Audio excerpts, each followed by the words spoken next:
scholar, and he went to the eastern part of Bengal. Now it is called Bangladesh. At that time it was just one province, Bengal. So he returned with followers, wealth, and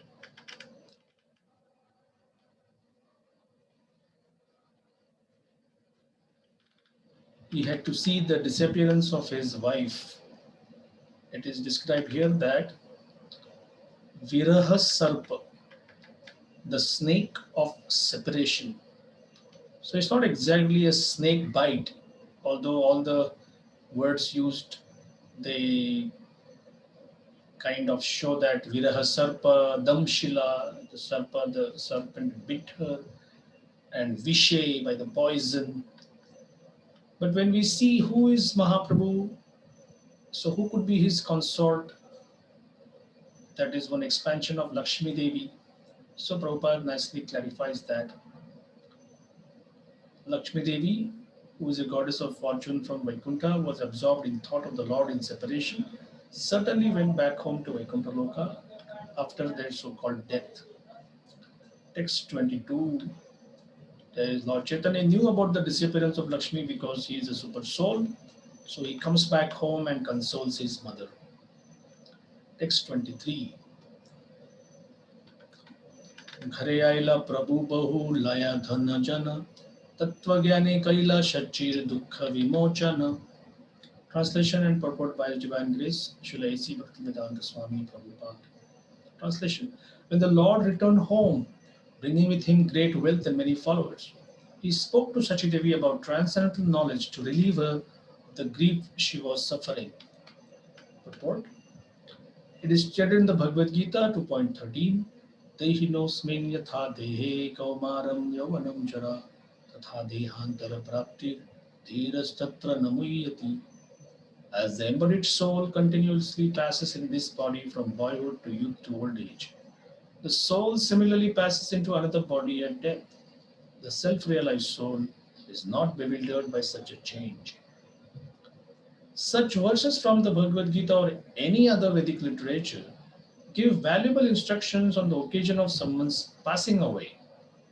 By discussing such instructions from the Bhagavad Gita or Srimad Bhagavatam, a sober man can certainly understand that the soul never dies, but rather passes from one body to another. This is called transmigration of the soul. A soul comes into this material world and creates bodily relationships with a father, a mother, sisters, brothers, a wife, and children. But all these relationships pertain to the body, not the soul. Therefore, as described in the Bhagavad Gita, Dhiras tatrana muryati. One who is sober is not disturbed by such phenomenal changes within this material world. Such instructions are called Tattva Katha or real truth. Text 24. Shishyagana Laya Puna Vidyara Vilas Vidyabale Sabajini Audatya Prakash. Translation. After coming back from East Bengal, Sri Chaitanya Mahaprabhu again began educating others. By the strength of his education, he conquered everyone, and thus he was greatly proud. Text 25. Then Lord Chaitanya married Vishnupriya, the goddess of fortune, and thereafter he conquered a champion of learning named Keshav Kashmiri. Purport. As in the modern day, there are many champions in sports. So in bygone days, there were many learned scholars in India who were champions in learning. One such person was Keshav Kashmiri, who came from the state of Kashmir. He traveled all over India and at last came to Navadvip to challenge the learned scholars there. Unfortunately, he could not conquer the learned scholars in Navadvip, for he was defeated by the boy scholar Chaitanya Mahaprabhu. Later, he understood that Chaitanya Mahaprabhu is none other than the Supreme Personality of Godhead. Thus, he surrendered unto him and later became a pure Vaishnava in the Sampradaya of Nimbarka. He wrote Kaustuba Prabha, a commentary on the Vedanta commentary of the Nimbarka Sampradaya, which is known as the Parijata Bhashya. The Bhakti Ratnakar mentions Keshav Kashmiri and lists his predecessors in the disciplic succession of Nimbarka Sampradaya. So this is the name list of all the acharyas, teachers coming in this particular sampradaya.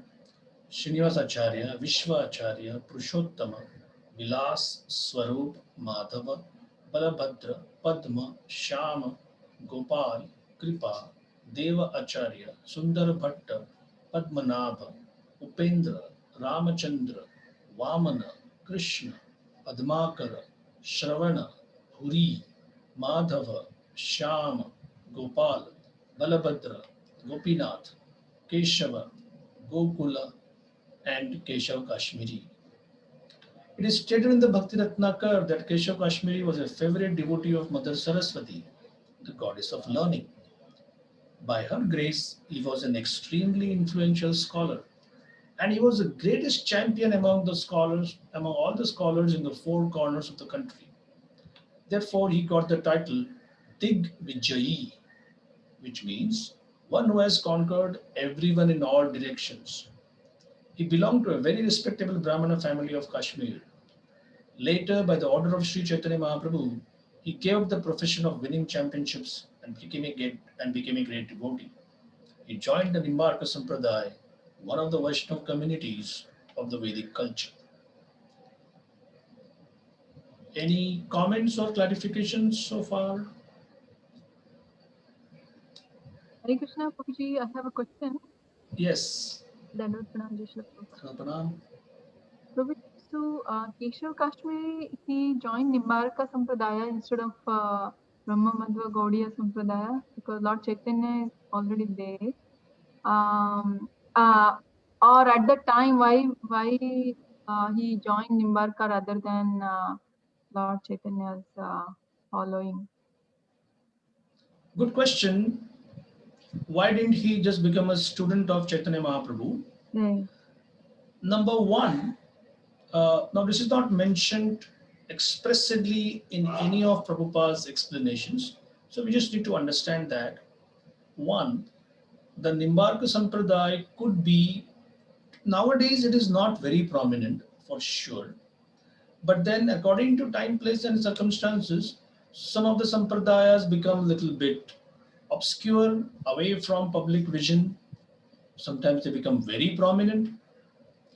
Our own Brahma Madhva Sampradaya, where Prabhupada comes in, and we all are followers of Prabhupada, for almost 75 to 80 years after the passing away of Vishwanath Chakravarti Pad and Baldev Vidyabhushan, almost gone.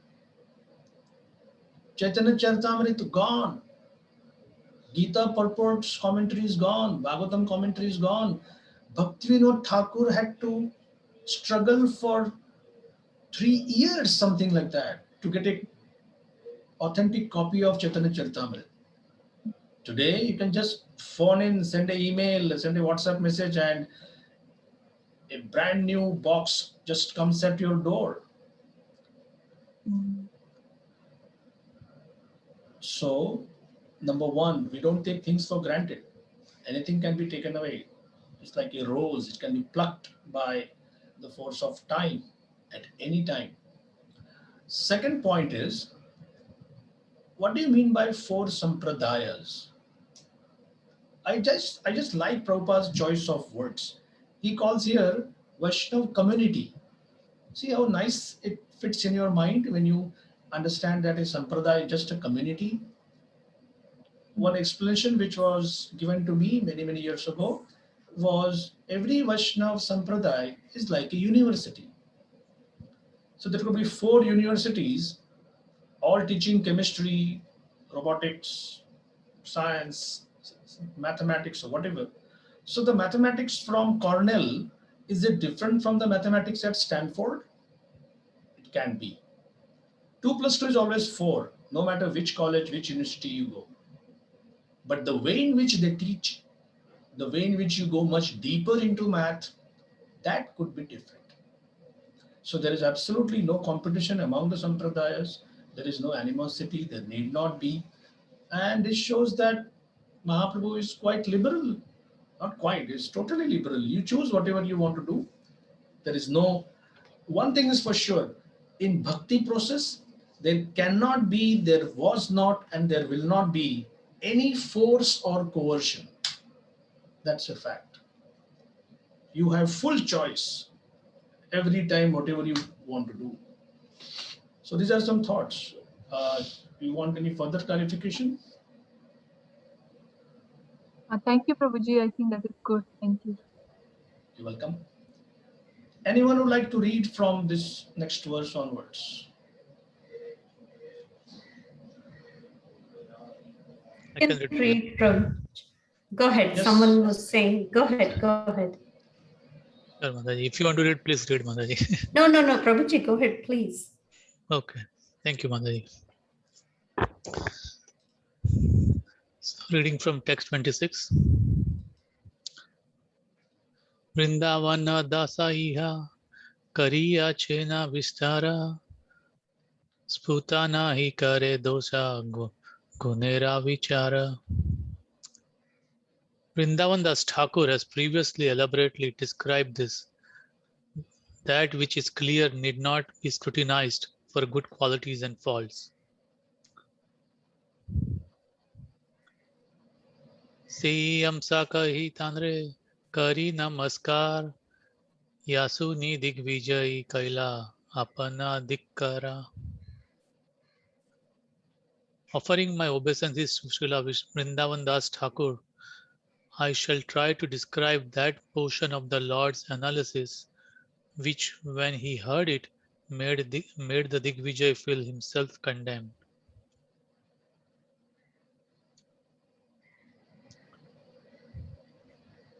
Josnavati Ratri Prabhu Shishya Gana Sange Vashi Achena Ganga Tire Vidyara Prasange. Once a full moon night, the Lord was sitting on the bank of the Ganges with his many disciples and discussing literary topics.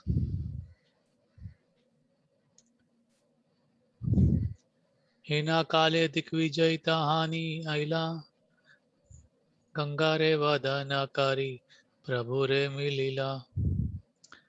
Coincidentally, Keshav Kashmiri Pandit came there. While offering his prayers to Mother Ganges, he met Chaitanya Mahaprabhu. Vasaila Tare Prabhu Adara Kariya Digvijay Kahe Mane Avagna Kariya. The Lord received him with adoration, but because Keshav Kashmiri was very proud, he talked to the Lord very inconsiderately.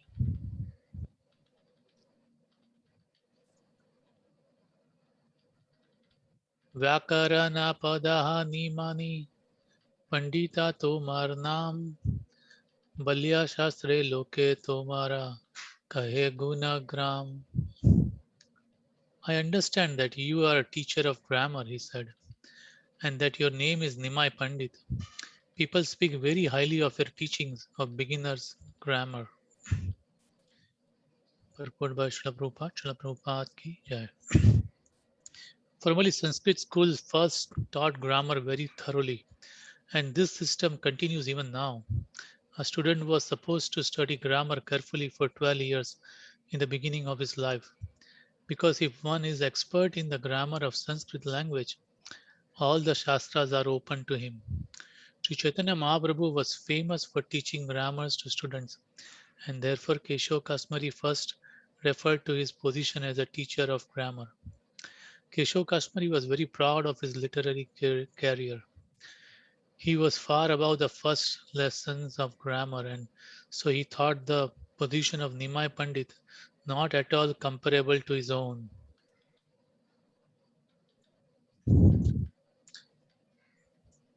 Vyakarana Madhyajani Padaha Kalapa Sunilan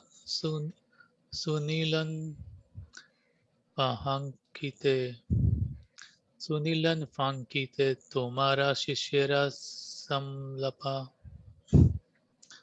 I understand that you teach Kalpa Vyakarana. I have heard that your students are very expert in the word jugglery of this grammar. Purport. There are many schools of grammar in the Sanskrit language, the most famous of which are the systems of Panini and Kalapa and Kaumudi grammars. There were different branches of grammatical knowledge, and a student of grammar was supposed to study them all in 12 years. Chaitanya Mahaprabhu, who was famous as Nimai Pandit, taught grammar to his students, who became expert in dealing with the word jugglery of complicated grammar. Almost anyone expert in studying grammar interprets the Shastras in many ways by changing the root meaning of their words. A student of grammar can sometimes completely change the meaning of a sentence by juggling grammatical rules. Keshav Kasmari indirectly taunted Lord Chaitanya Mahaprabhu by implying that although he was a great teacher of grammar, such grammatical jugglery of root meaning did not require great expertise. This was a challenge to Sri Chaitanya Mahaprabhu because it was pre-arranged that Keshav Kashmiri would have to discuss the Shastras with Nimai Pandit. From the very beginning, he wanted to bluff the Lord. Thus the Lord replied as follows.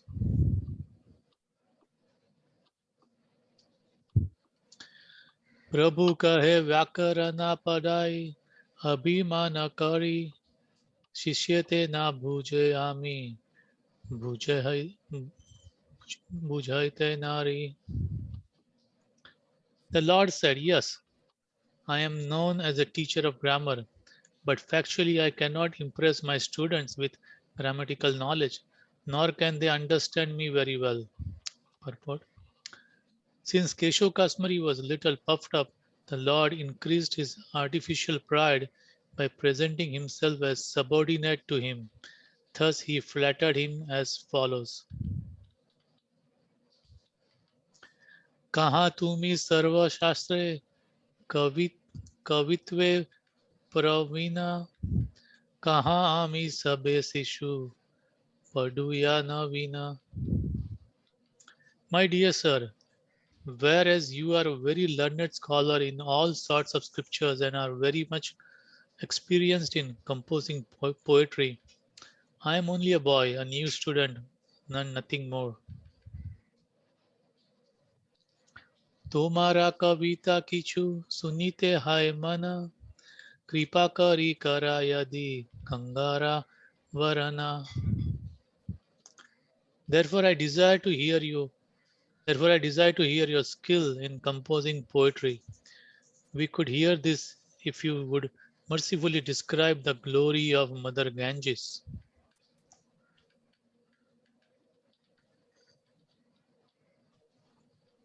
Suniya Brahmana Garve Varnite Lagila Ghatiye ke Satashloka Gangara Varnila. When the Brahmana Keshav Kashmiri heard this, he became still more puffed up, and within 1 hour he composed 100 verses describing Mother Ganges. Okay, small note here. This whole chapter now, almost 45 verses, just explains this particular incident. And some of you might have heard this, some of you might be hearing for the first time. There are deep reasons as to why sometimes a devotee says, oh, I am just a fool, or I am completely illiterate, or I am nothing. In this world, it's not fashionable to tell like that. You have to tell, I'm big, I'm great, I'm scholar, there is no one like me. So these are the two opposite currents of human psychology. In the material world, you have to be very proud, and you have to be boasting about your own achievements, otherwise nobody would do that for you. And bhakti process is just the opposite. So by one incident, Sri Chaitanya Mahaprabhu, as the teacher for all of humanity, he taught how important it is to not get puffed up. But just like if you tell someone, Prabhu, you are talking like that because you are proud. I am never proud. Pride never touches me. Well, that itself shows there is something in it. Otherwise, why would you so getting worked up? So you might feel some of the passages later are very technical, and it is technical. And I might speak Sanskrit in front of you by reading Prabhupada's word for word translation, and you may come under the illusion that I also know Sanskrit, but I'm just clarifying. I know beans about Sanskrit. I don't know anything. All the pronunciation and other art is just coming from reading Prabhupada's books. Just for the record, a student would spend something like 12 years just learning Sanskrit basic grammar and a few other things. And then later, like we say, Bhagavad Gita, Ramayana, Mahabharata, these are like the primary readers, the first books to read. Srila Prabhupada said Bhagavad Gita Sanskrit, school level. It's just school level Sanskrit. Imagine today people are reading the Gita for 40, 50 years. So we can imagine the kind of scholarship which existed on our planet just a few hundred years ago or a few millennia ago. But then we have this saying, a beggar is proud of his penny. That also is true. Pride doesn't wait for any achievements. Pride is always in the mind. In your mind, you can conquer empires, you can become the king, queen, the most efficient person, or whatever. So, how does one deflate this big helium balloon of self aggrandizement, self achievement? If you take a pin, pat, the balloon bursts. But that may be too much. In Kali Yuga, our age, that pride may be so much that you may not be able to survive. There are people who, like in India, the IIT is a famous institution for churning out engineering graduates. A boy committed suicide because he lost 1 point. They have graded points, 1 point loss. Somebody had a stellar career right from school, he's a topper in school. And in one grade, this boy comes second, and he can't digest that. I heard about a very famous chef in France. This company called Michelin, they give stars for restaurants. So one particular critic, he took away 1 star. Instead of 4, he got 3. He committed suicide. Now, success and failure, they both give us lessons. But you know a secret? The lessons which failure gives, they remain with you for life. They are the most valuable lessons. Of course, we need some degree of success in everything. Like you read your own one chapter, you chanted one round, or you performed some bhakti for Krishna, you cut some fruit and offered it to him. So there is always encouragement. But along with achievement comes pride. That's the law of nature. So I'm just kind of making you aware that the next few 30, 40 verses, they contain very intricate Sanskrit grammatical things. If anybody is interested, we'll go a little bit elaborate on that. Otherwise, we'll just read this as a prayerful offering for Srila Prabhupada for kindly giving us the great Chaitanya Charitamrita. So before we proceed, any clarifications needed? I have a question, Prabhuji. Can I Yes, ask? go ahead. Hare Krishna, Prabhuji. Dandavat Pranam, Jai Shri Prabhupada. Yes, Taratana. Why humbleness or humility is most important for a sadhaka to develop or behave? In the Bhagavad Gita, you have the 20 factors which constitute knowledge. And Krishna categorically says that anything beyond these 20 is ignorance. Ajnanas tado antadanyatha. Now just see uh, how much clear Krishna is as to what constitutes knowledge. And guess which is the first factor for getting knowledge? Amanitvam, humility. So there are material reasons you can understand, and there are internal spiritual reasons which we will not see. In Marathi, which is my first language, there was a great poet Tukaram. He said that when a flood comes, a big proud tree could be washed away. When there's a huge flood, a big tree could be cut down by the heavy wind and rain and be washed away. But there are grass which are just tiny, insignificant compared to the tree. But when this forceful wave of water comes, they just bow down and they allow that water to go by. And when the flood subsides, they again stand. This is a material way how Vaishnava poets can teach us the importance of this particular important spiritual quality. Now, the inner software, if I can use the word, is that humility makes your heart like fertile ground for spiritual growth. Humility makes your heart like absorbent. You can absorb knowledge. Pride is a block. Pride blocks it. Pride makes your heart like stone. If a stone is put in water, it won't absorb water, but a sponge would. Still deeper, pride makes you feel this particular achievement is your own. And that is so wrong. Because when you know that you made a garland, one of the most beautiful garlands ever, you cooked something nice, you raised funds, you got a order for 100 Chaitanya Charitamrita sets in one day. And you say, nobody has done that before in the history of California. So I am special. Who helped you do that? The intelligence came from Krishna. Krishna as the super soul in those people's hearts encouraged them to take that set. But imagine if you feel that I am at least better than all of these people over here.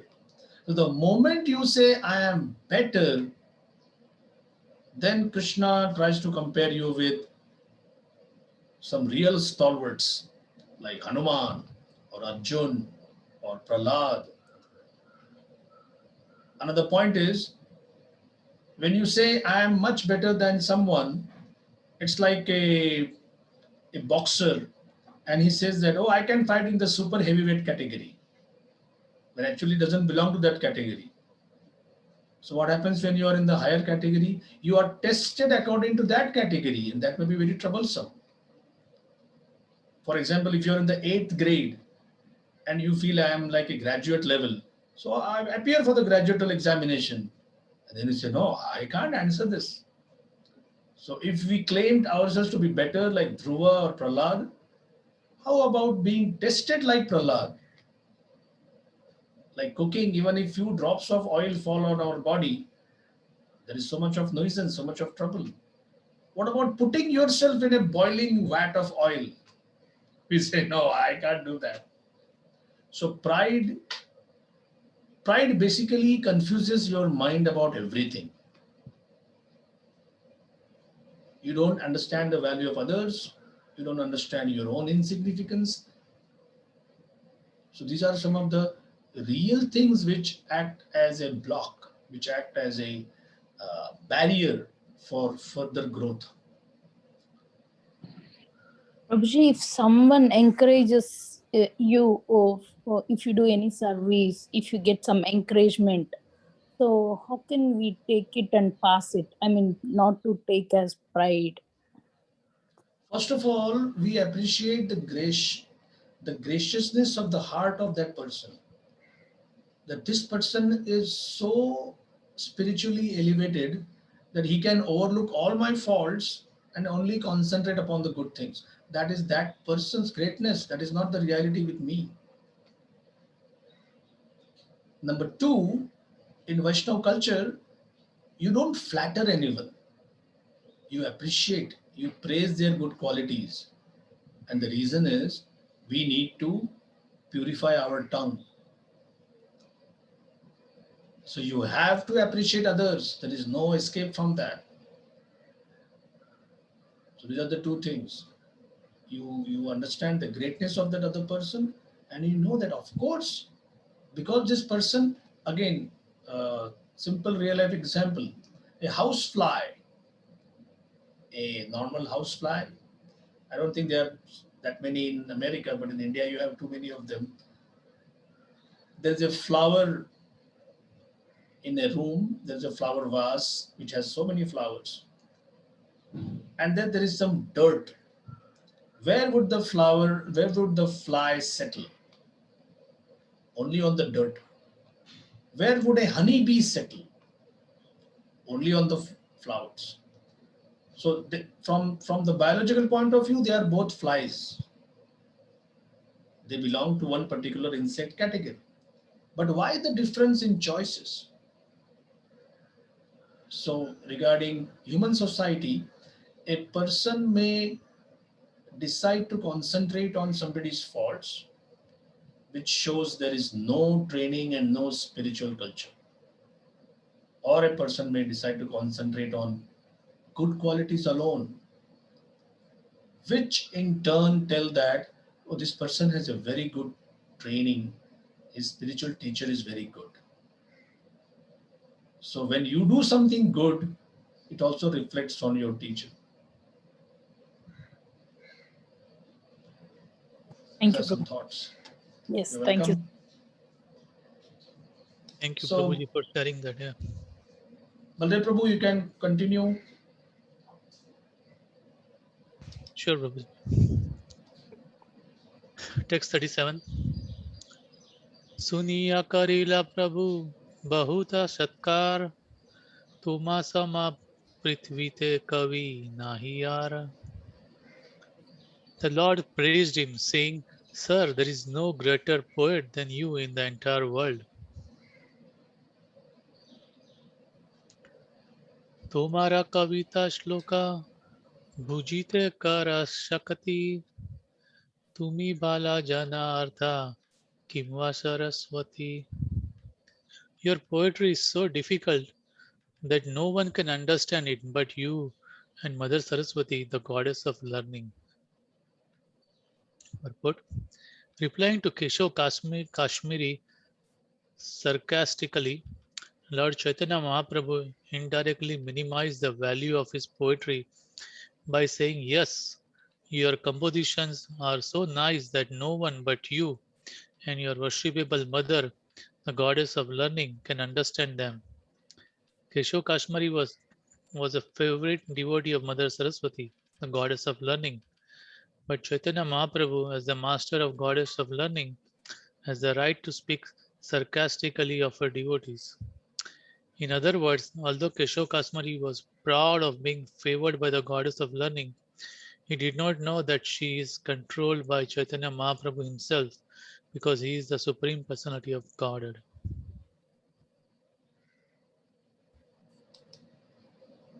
एका श्लोकेरा अर्थ यदि कर निज मुखे सुनी सब लोका तबे पाइबे बड़ा सुखे. But if you explain the meaning of one verse, we can all hear it from your own mouth and thus be very happy. तबे दिग्विजयी व्याख्यारा श्लोका पूछिला सता श्लोकेरा एका श्लोका प्रभुता पदिला. The Digvijay Keshav Kashmiri inquired which verse he wanted explained. The Lord then recited one of the 100 verses Keshav Kashmiri had composed.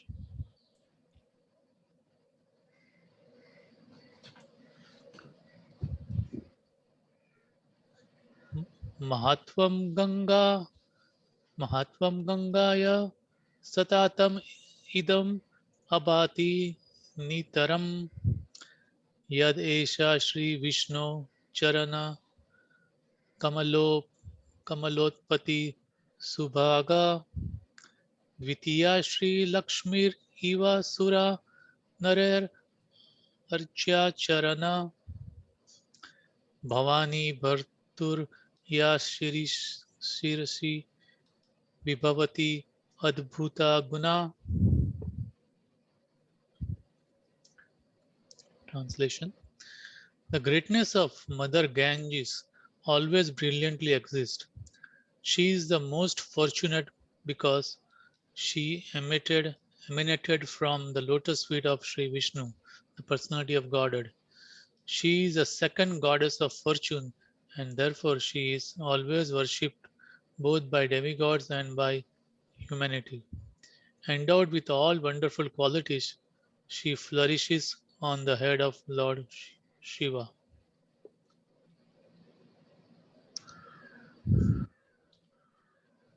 श्लोकेरा अर्थाकारा प्रभु यदि बैला विस्मिता हाना दिग्विजयी प्रभु रे पूछिला.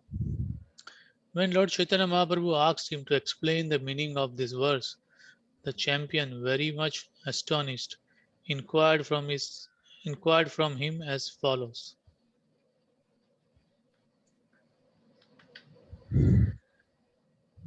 Jan Javata Praya Ami Shloka Padila Taramadya Shloka Tumi Kaiche Kanta Kante Kaila. I recited all the verses like the blowing wind. How could you completely learn by heart even one among those verses? Prabhu kahe devera vare tumi kavi vara aiche devera vare keho haya shruti dhara. The Lord replied, by the grace of the Lord, someone may become a great poet, and similarly, by his grace, someone else may become a great Shrutidhara who can memorize anything immediately. Purport. In this connection, Shrutidhara is a very important word.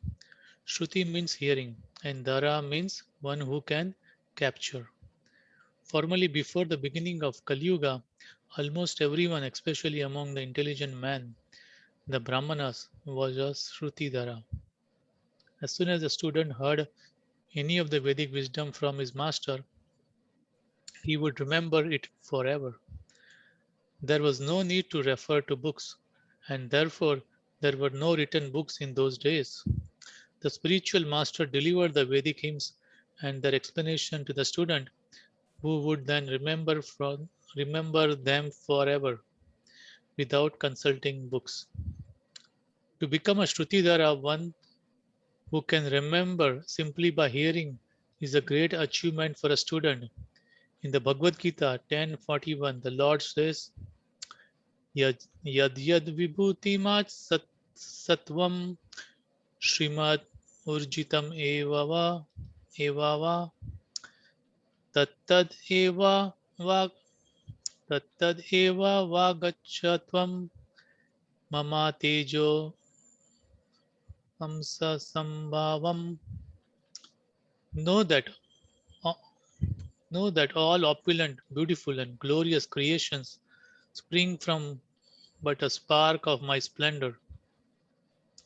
As soon as we find anything extraordinary, we should understand that such an extraordinary manifestation is a special grace of the Supreme Personality of Godhead. Therefore, Lord Chaitanya Mahaprabhu replied to the champion Keshav Kashmiri that just as he was greatly proud of being a favorite devotee of Mother Saraswati, so someone else like Chaitanya Mahaprabhu himself, being favored by the Supreme Personality of Godhead, could become a Shrutidhara and thus memorize anything immediately simply by hearing it. Shlokera artha kaila vipra. Sorry. Shlokera artha kaila vipra paye santosh प्रभु कहे कहा श्लोकेरा किबा गुना दोष. Satisfied by the statement of Lord Chaitanya Mahaprabhu, the Brahmana Keshav Kashmiri explained the quoted verse. Then the Lord said, now kindly explain the spatial qualities and faults in the verse. Purport. Not only did Sri Chaitanya Mahaprabhu pick out this one among the 100 verses and remember it, although the Brahmana had recited them like the blowing wind, but he also analyzed its qualities and faults. Not only did he hear the verse, but he immediately made a critical study of it. So we'll briefly stop here. As I told you that later verses, they describe a lot of terms, grammar terms and like that. So we'll take it slowly. Just to recap what has happened so far,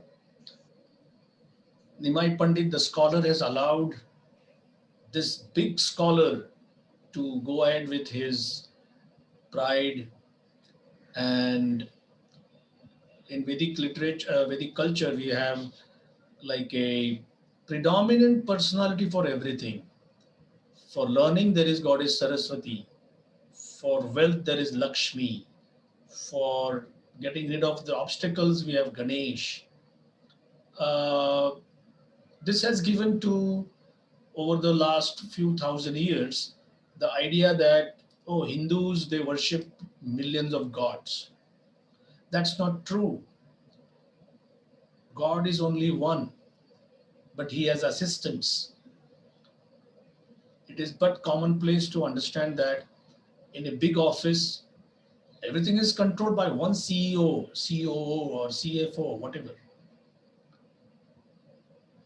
But it is natural that that person may have 20, 30, 40 assistants. So the assistants are also powerful people in their own right, but they derive their power from the leader. So this is a very commonplace understanding. We can see that in our daily life also. For example, the utilities. There is somebody who is appointed by the American government to see that electricity is provided to your house. Now, in America, you may have companies who do that. So, is the person actually producing electricity? Not from his own resources. He is presiding over an engineering department which does that. Similarly, with the water, or similarly with connectivity, constructing roads, maintaining law and order. So just like the president is considered to be the chief, the boss, there is nobody above him. Of course, in today's situation, you don't have those kind of kings whose word is the law, because we have had too much of them and they've all proven to be completely not suitable for that kind of a post. But that doesn't happen with Krishna. Krishna's empowered representatives, they serve him loyally, they serve him with full faith. And there are also powerful people who do not like Krishna, and they are the Asuras, Ravana, Hiranyakashipu, Jarasandha, like that. So we have about 5 minutes for any other topical questions, if anyone has any or anything to discuss other than what, I mean, if you want to discuss something about this, you are welcome, but if you have something else, that also is okay.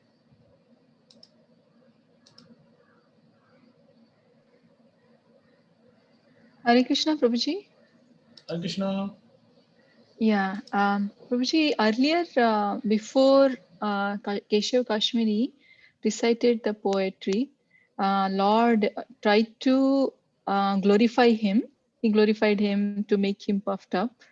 And that time you mentioned, you were mentioning about why devotees glorify other devotees, and you were making some connection there, which my bad, I couldn't catch the point. If you can briefly reiterate that, Prabhuji. Why devotees? Okay, I think Why? Shirsha Mataji asked the question that, okay, I should not be getting puffed up. I should not be feeling that I am special. Hey, what about her? If I talk good about her, she might get puffed up. So should I just tell her that her garland looks awful or her chanting is bad? You may say, why are you bad mouthing her? I am protecting her. I am her well wisher. That's why I'm saying like that. No, that's not the logic here. I should understand that when someone appreciates me, that is that person's greatness. That person has trained his or her mind to be like a honeybee, which will only see the honey in the flower. And that person, the other Vaishnava or Vaishnavi, should feel that it is the perfection of my tongue to be used in appreciating the good qualities of others. So, glorifying others builds Vaishnava communities. Appreciating others builds communities. But if you say that giving proper feedback is also a part of life, correct. Then you have to see who is appointed for that post, who is required to do that. Like there is a big hospital which does surgery, but does everyone does surgery there? The ward boys, the nurses, the admin clerk. If they say everybody gets to cut up people, why we also need our own chance? So once a month, it will be all the non-surgeons will be doing surgery. Hey, they'll be killing people.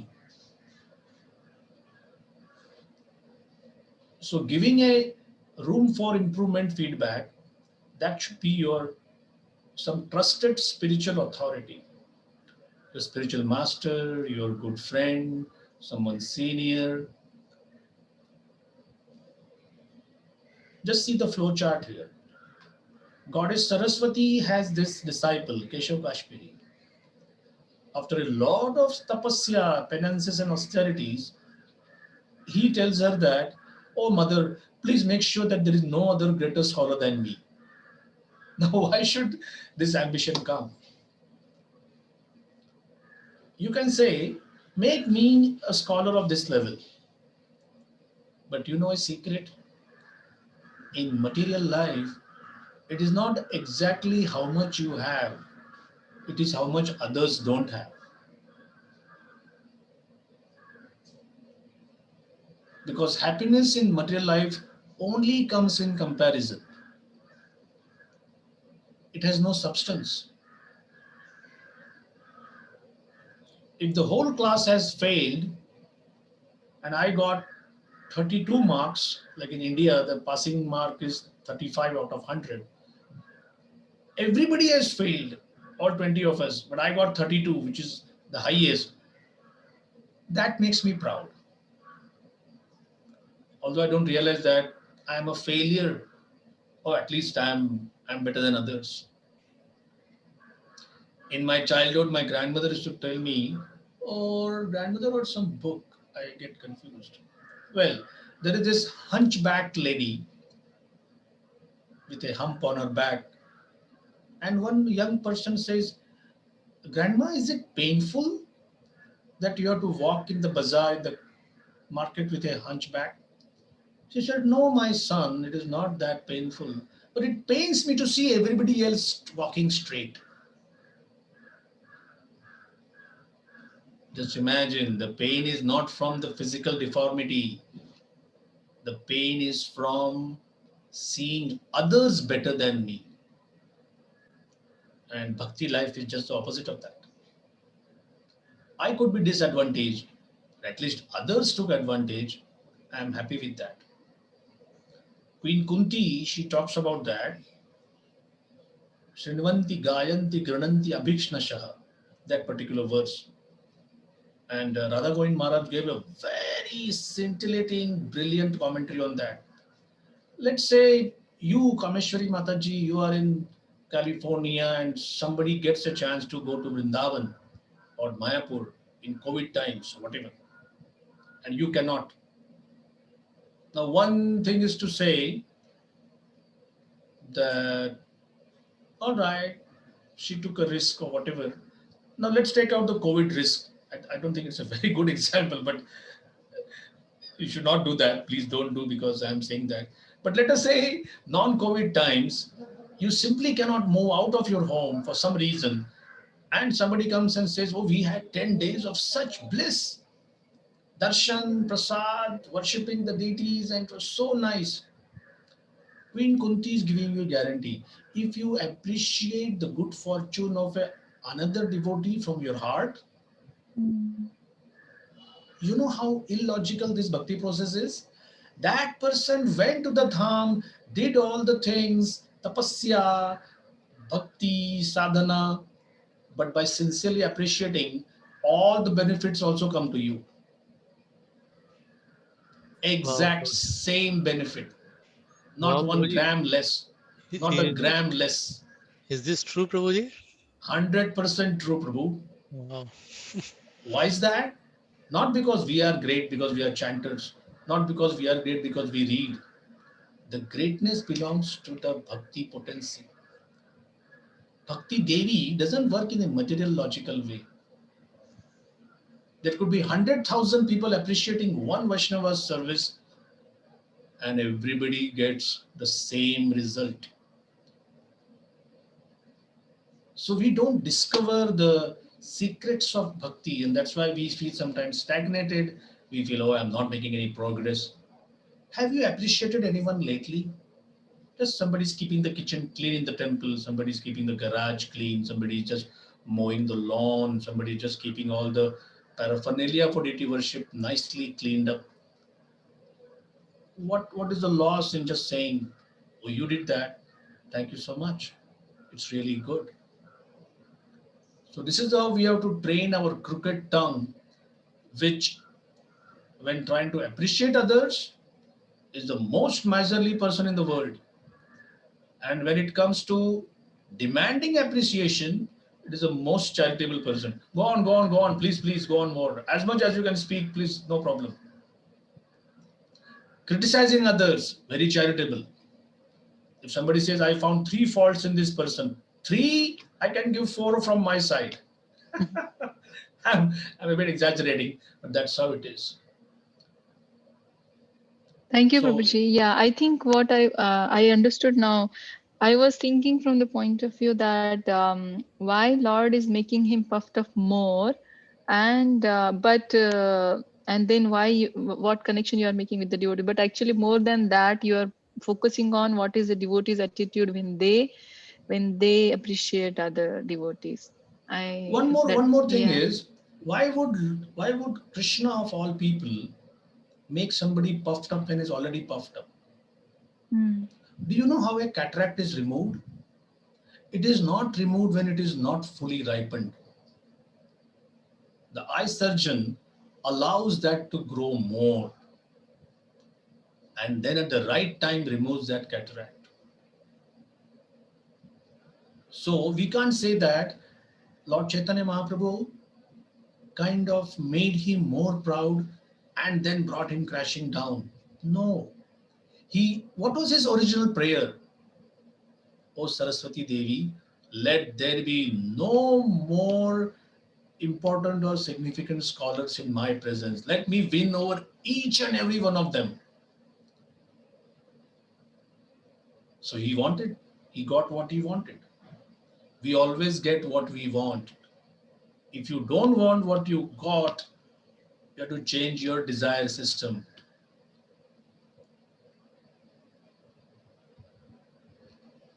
Our Vishwanath Chakrabarti gives an example that if poison trees are growing on the bank of a very sacred and pure river, do you find fault with the waters of the river for making the tree poisonous? No, the seed always was poisonous.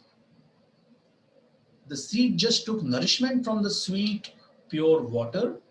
The tree grew, but the fruits were poisonous because the seed was poisonous.